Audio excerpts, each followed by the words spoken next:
Hello, lovely to have you listen to this presentation today. I'm so glad that you were able to tune in.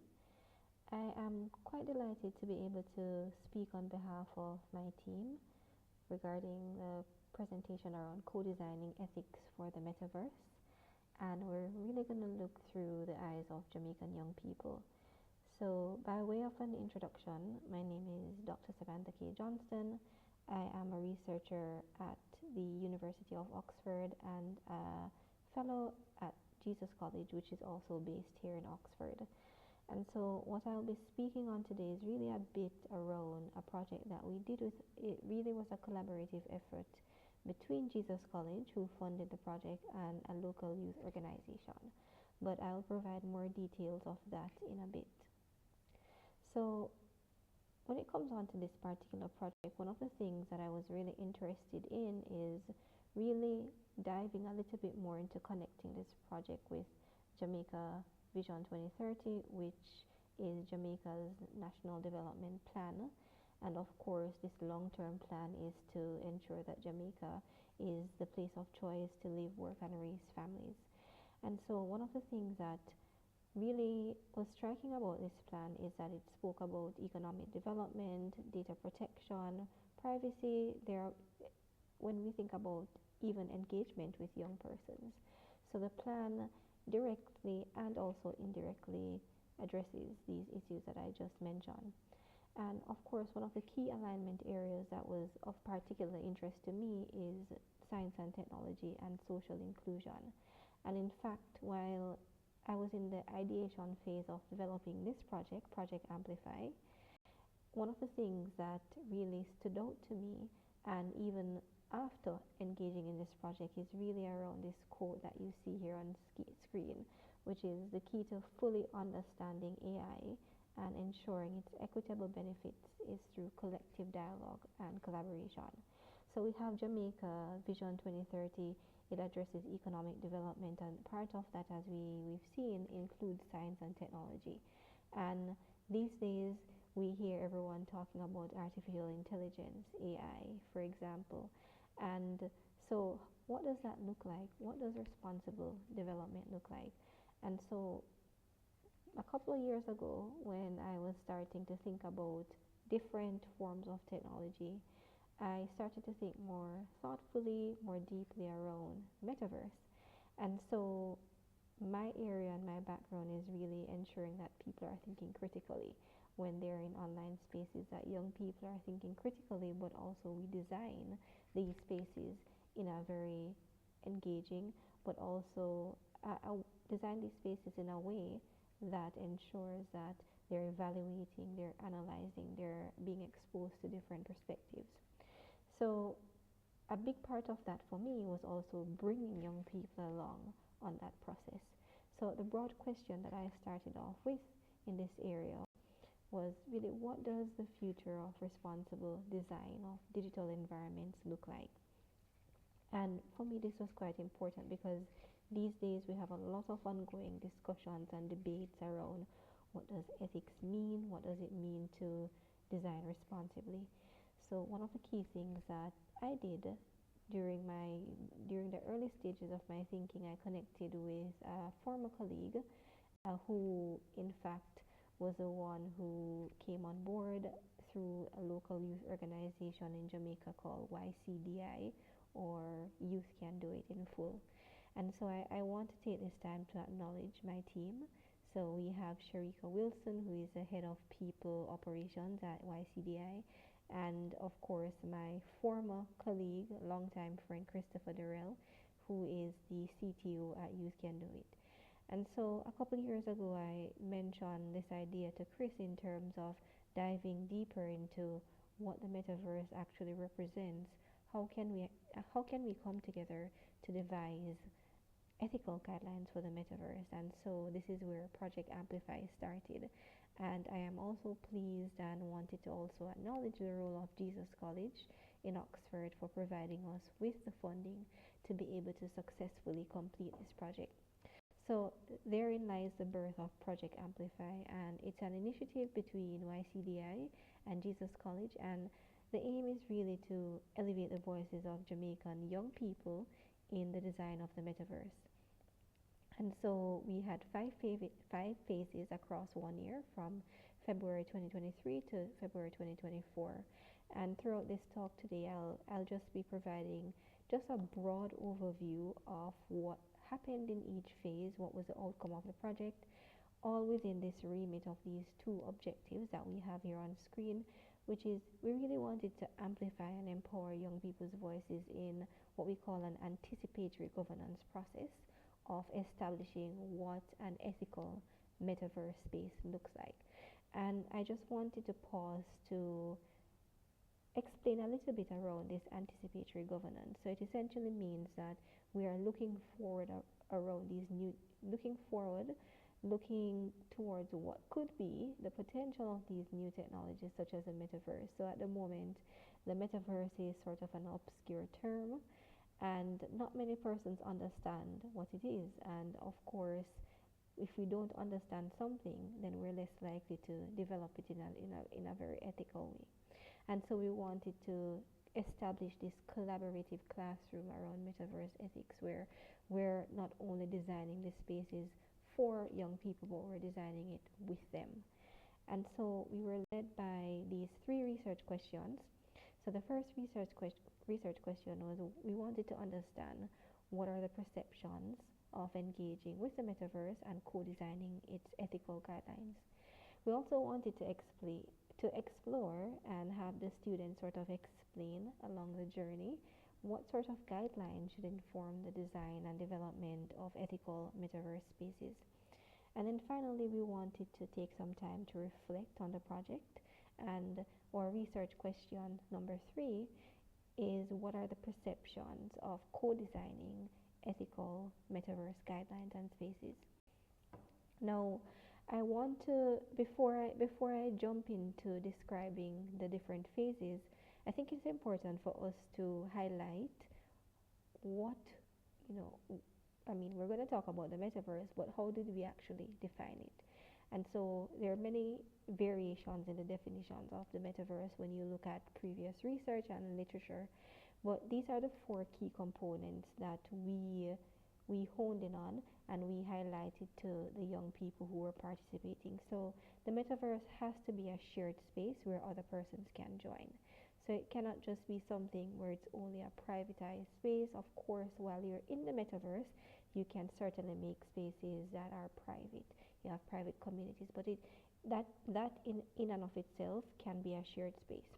So it has to also be immersive. So you have to enter it in a very immersive way, and typically we enter the metaverse through a virtual reality or a VR headset. And then of course you must be able to interact with the digital environment. So when you're in the metaverse, you should be able to virtually touch the floor, the screens, the ceiling, whatever it is that you design. And of course, a key element is that there should be a digital representation of the user. So this is commonly done through avatars.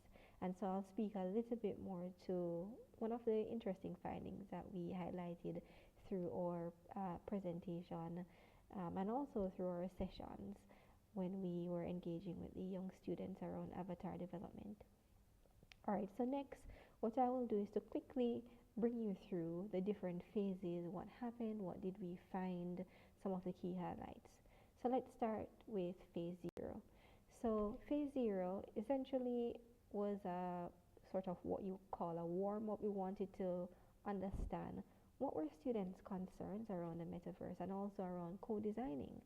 And so a lot of the students wouldn't necessarily have prior experience with being in the metaverse, even though YCDI has done some amazing, brilliant work in this space. We also wanted to acknowledge that young people who are participating might not have had the opportunity to be in the metaverse, and as a result of that, they might not be aware of what they're actually concerned about. So what we did, we were intentional about acknowledging this, and we brought the students in the metaverse. So we had the focus group session and we had a scavenger hunt where it was really a fun activity, but within that fun activity we embedded different tasks so that students could learn about ethics, and so we had a round table discussion around that so that students could sort of rank what was most concerning for them. So this is what the space looked like. These are just some visualizations that we captured from our phase 0. And so it was a temperature check. We wanted to just understand initially what students were feeling, their concerns around co-design and the what they were concerned around when it comes on to ethical principles. So that was done in February 2023, and it was around 1.5 hours. And what you're seeing here on screen is just a listing, or rather a ranking, of some of the initial concerns that students had.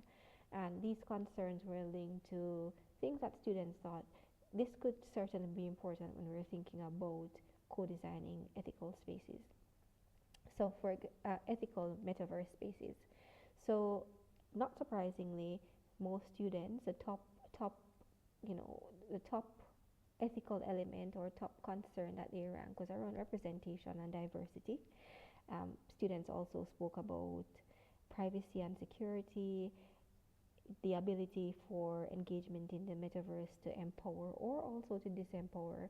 We spoke about well-being, reducing tricky designs, and a more formal term for that is deceptive design, and of course things around trust and accountability. So these were some of the key areas that we realized that students were in fact quite interested in.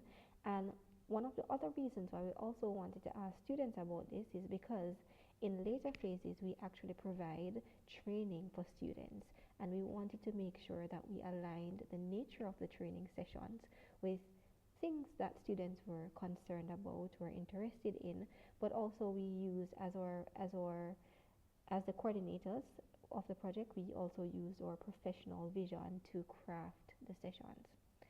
Alright, so that was phase 0. So we get into phase 1.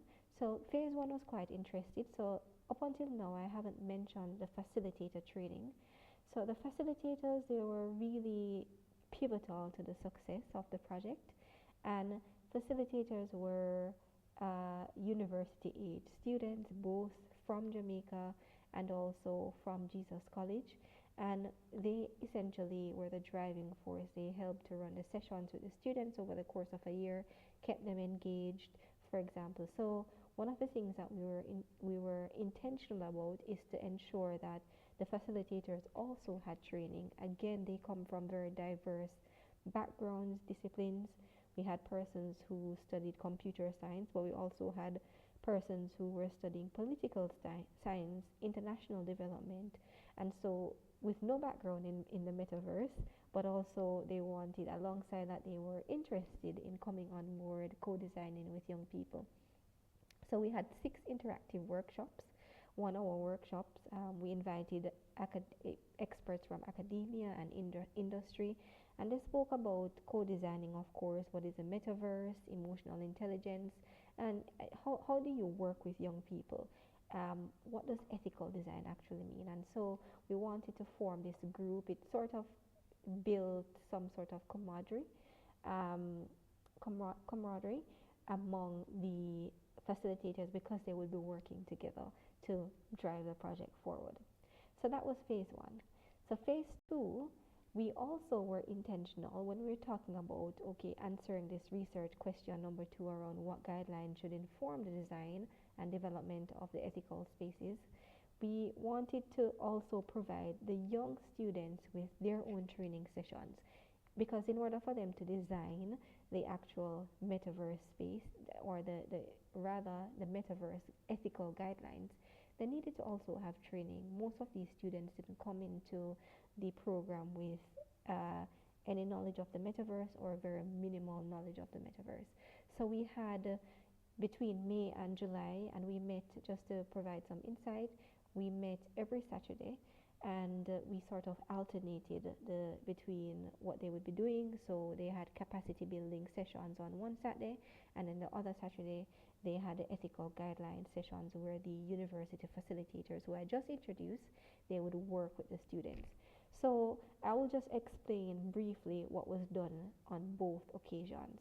So the weeks when students had capacity building training sessions, so we invited 7 academic and industry-based experts, and it was really exciting, extremely exciting to see the students interact with these experts. So they came from a range of fields, and as you can see here, these are just some examples of some of the experts that we had during the session. So we had Dr. Mishkin from Google, we had Alexa from Harvard, Don Carson from Mighty Coconut, and just to give you some insight, Don was formerly with Disney, so he has done a lot of work in this space working with Disney. So it was really exciting for the students to be able to interact with these experts. One of the things that we really wanted to do during this program was that before the experts actually met with the students, we had the opportunity to meet with them where possible. And the reason for that is to have the chance to share with them some of the things that we already did in the project. So for example, in phase 0, where students were talking a little bit more about their concerns around interacting with the metaverse, we wanted to provide this background, this context to them, so that they can perhaps, where they saw possible or feasible or even relevant, to integrate some of these concerns within the context of their presentation. So what we wanted to do was not overwhelm the experts, but we also wanted to give them this context, but we left it up to their professional vision to craft and to shape the sessions. Now the other weeks, they were actually co-designing, co-developing, going through, reflecting what they were doing during the training sessions, and putting, on Google Jamboard what they thought specific guidelines for the metaverse could be. So we had these interactive session scenarios, and the facilitators led these sessions. So we also had retro sessions, which is after the co-designing, writing down their thoughts. As you can see some examples here, we then gathered as a group, as a larger group, because we split the students into two groups. So we regathered in the main virtual room, and we had sort of a retro, a reflection of the session. Now, one of the things I wanted to highlight is there are many different ways of working with young people, and 4 ways are illustrated here on screen. But what I wanted to highlight is, I won't go through all of them. I've put the resource here on screen by Cortese, who works at the Berkman Klein Center. And one of the things that we wanted to do is to make sure that we supported how we are approaching the co-designing with kids based on previous research. So what we did is that we used mainly the youth lab and the learning and co-design space.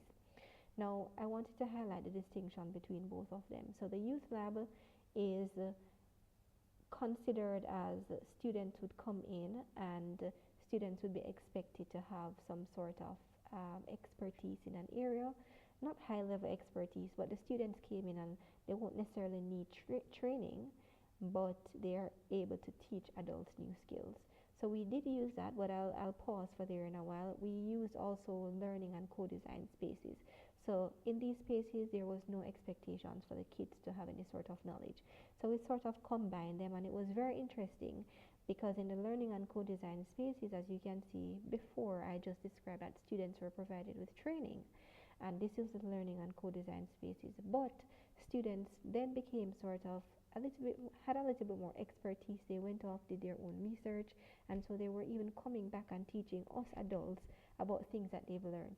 So one of the key things that happened in this project was students were actually, their roles were changing and evolving between experts and learners. And so typically that's what we do in life, and that's how the process of education is.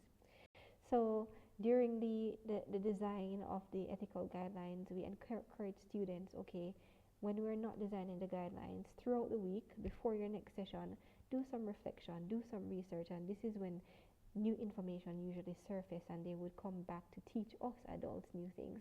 And there was a internal forum board that students could post their thoughts. We also designed a very responsive curriculum, and what that essentially means, and it includes member checking. So what that essentially means is that when students come to us, we would say to them, this is what we've interpreted based on what you said. This is what For example, in the notes that you see on screen here, the sticky notes, the post-it notes, we wanted to clarify that as a research team, our interpretation of what the student said was really correct. And so this is called member checking. It increases the validity and the accuracy of researchers' interpretation. And essentially, it was a fun session. So in one of the sessions, we had what we call break the rules. So this was a topic that we did around content moderation, and in fact, this was something that the students learned, and we also learned from engaging with the experts, particularly experts, Dr. Mishkin from Google. And one of the things that she taught us was that when you're devising any sort of rules or ethical guidelines for a space, it's important to think, okay, not only how this rule might work, but also what might people do to break the rule? What might people do to get away with breaking the rule? So we propose guidelines, but we also try to think about ways that other people would break the rules, break these guidelines, and so in a way we strengthen the implementation and the design of these guidelines. These are the 6 areas that we essentially came up with. So privacy and data protection, and the example underneath each of them, I've just put an example of something that represents what the students came up with. So they came up with Metapod. So Metapod is, and pods, just pod stands for personal online data store, and it's sort of a, it's an approach to make sure that people have autonomy over their privacy, that whatever it is that you're sharing and receiving, you have full control over it. So Meta was added to that based on the Metaverse. Of course, autonomy was one, and one of the key things that the students highlighted was that it's important to have accessible terms and conditions videos. Oftentimes we go online, and if you notice, most of us just click, I've read the terms and conditions, but we haven't actually read it. And so it's really an empowering process to be able to read those terms and conditions, but they take too long. So, and they don't make us feel empowered, because at the end of the day, we're signing over our rights. So that's not having autonomy. So the students said that this needs to be more accessible. Of course, we have human flourishing. So start with well-being checks, making sure that your mental health is fine while you're engaging in the metaverse, reducing instances of cyberbullying. Of course, inclusivity and accessibility were 2 key areas. So kids highlighted that we should diversify the avatar offerings, because if you remember when I introduced what the metaverse represents, it should be a space where you're represented by an avatar. And so unfortunately, there's not a lot of representation of the types of hair. Usually it's a straight hair. It doesn't have normally the afro hair that the kids in Jamaica wanted, and so they said we should ensure that there's some diversity. Accessibility, make universal design principles mandatory, making sure everything is accessible, whether it is that you might be visually impaired or you're hearing impaired, maybe you have a learning disability, so it should be accessible to a range of disabilities. And of course, reducing dark design patterns, which means that you shouldn't be keeping children on the metaverse for longer than they need to be in the metaverse. You shouldn't be collecting people's data, tricking them into signing up for different things. So these sort of things, these are called deceptive design patterns. So students propose ways of reducing that. And then we get to phase 3. We're actually back in the learning and co-design spaces, where kids are learning about how to actually transfer the ethical guidelines into actual metaverse spaces. So we did this through July to September, and it was over a total of 40 hours, and we met in a hybrid manner. So kids went in in an in-person setting at the University of the West Indies. These are just some visualizations of the students meeting, which was lovely. And what was interesting is that even though we came up with all these different areas, privacy, accessibility, inclusivity, most students actually focus on human flourishing. And so that was very interesting.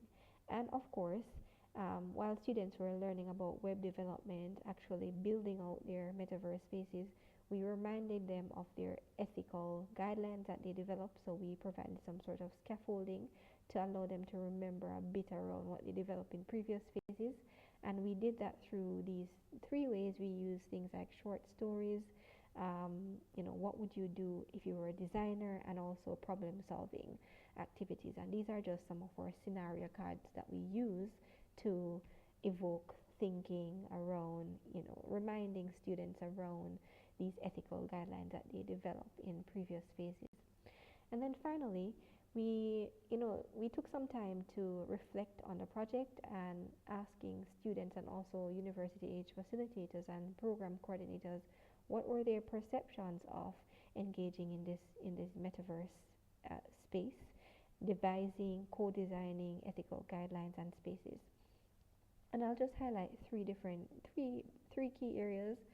So one of the things that was really interested in is that we redefine and we came to an understanding that there needs to be a redefinition of what autonomy actually represents. And this was actually one of the key contributions in terms of an autonomy life cycle, making sure that as soon as someone enters the metaverse, interacts with the metaverse, and even decides to leave, they should feel this level of autonomy.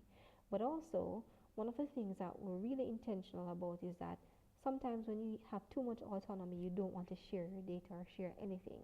So we wanted to highlight that data is a force for good, but we should respect people's need for privacy, need for autonomy. Ask them before collecting any data, because we don't want it to be a case where people don't just hold on to their data as property and don't want to share, because data is the new oil in this age of AI, and data helps us to have more representative data sets. And so it's important to share, but also important to respect the persons who are generating the data. We also spoke about things around what's right versus wrong. And so this is where the ethical value tensions and dilemmas arose, because whose ethical guidelines, whose values do you represent? And so it's important, to make sure that when we're designing ethical metaverse spaces, we have this process of what we call thick alignment, that Alondra Nelson devised this term. Thick alignment is to make sure that whatever values are used to design the metaverse, it thickly aligns with the persons who are using these spaces. So it should be representative of the people's values who are using these spaces. And then also we spoke about representation matters. And oftentimes when we talk about representation, usually it's limited in the context of race, which is important, and ethnicity. But also, because of the importance of fostering students and young people's critical thinking in the project and throughout the project, we also thought about representation from a thought perspective. We don't hold the same views. It could be different political views, different religious views, and so this is what we call thought diversity.